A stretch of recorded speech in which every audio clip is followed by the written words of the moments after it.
Halo, co-friend. Di sini ada sistem yang seimbang, dan kita akan mencari berapa besar tegangan tali T yang di sini supaya keseimbangan itu terjadi.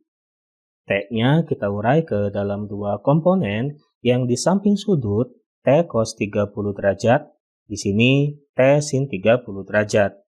Berat dari beban ini, ralat, batang ini memiliki berat sebesar W1 karena batangnya ini homogen, maka W1 bekerja di titik D berada di tengah-tengah dari batangnya. Kemudian di sini ada gaya tegang tali T1 arahnya ke bawah bekerja pada batang ini. Kemudian kita gambarkan juga gaya-gaya yang bekerja pada beban yang di sini. Ada tegangan T1 arahnya ke bawah, kemudian berat dari beban ini sebesar W2 arahnya ke bawah. Kita akan mencari tegangan tali T yang di sini. Pertama, kita akan mencari berapa besar tegangan tali yang T1 terlebih dahulu dengan meninjau beban yang di sini. Karena beban ini diam atau seimbang, maka berlaku hukum 1 Newton. Sigma Fy sama dengan 0. Resultan gaya dalam arah sumbu Y yang bekerja pada beban ini sama dengan 0. Kita misalkan saja gaya yang arahnya ke atas dikasih tanda positif, yang ke bawah dikasih tanda negatif. Jadi T1 min W2 sama dengan 0. Maka T1 sama dengan W2. W2 adalah berat dari beban yang di sini dan di soal sudah diketahui, yaitu 30 Newton. Sehingga T1 sama dengan 30 Newton. Kemudian titik A-nya akan kita jadikan poros. Karena batangnya ini seimbang, tidak berputar, maka masih menggunakan hukum 1 Newton untuk dinamika rotasi didapatkan bahwa resultan momen gaya atau sigma torsi di titik A sama dengan 0. Seperti itu. Yang mana torsi atau momen gaya itu merupakan perkalian antara gaya dan lengan gaya yang saling tegak lurus. Karena itu, di sini kita hanya akan peduli dengan gaya-gaya yang tegak lurus dengan batangnya saja.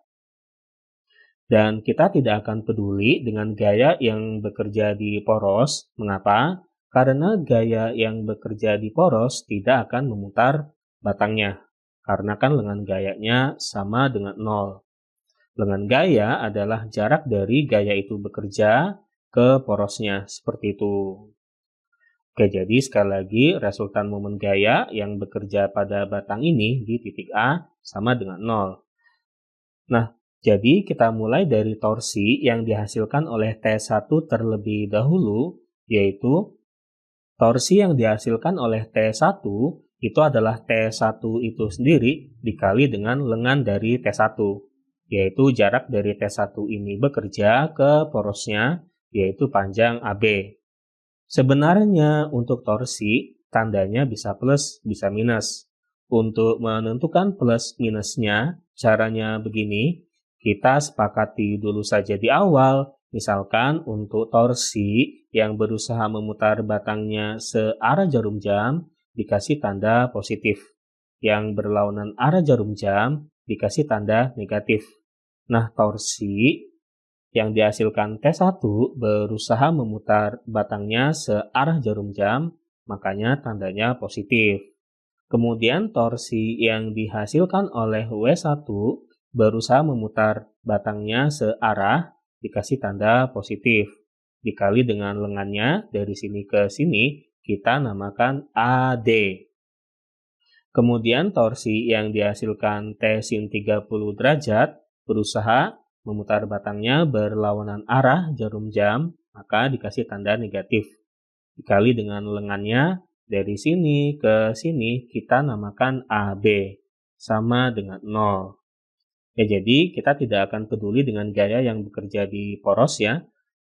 Kalau di sini ada gaya engsel, maka nanti gaya engselnya tidak memutar batangnya seperti itu. Kemudian kita masukkan T1-nya 30. Lalu AB ini merupakan panjang dari batangnya yang akan kita namakan L. 30 dikali L ditambah W1 ini adalah berat dari si batangnya ini di soal sudah diketahui yaitu 100.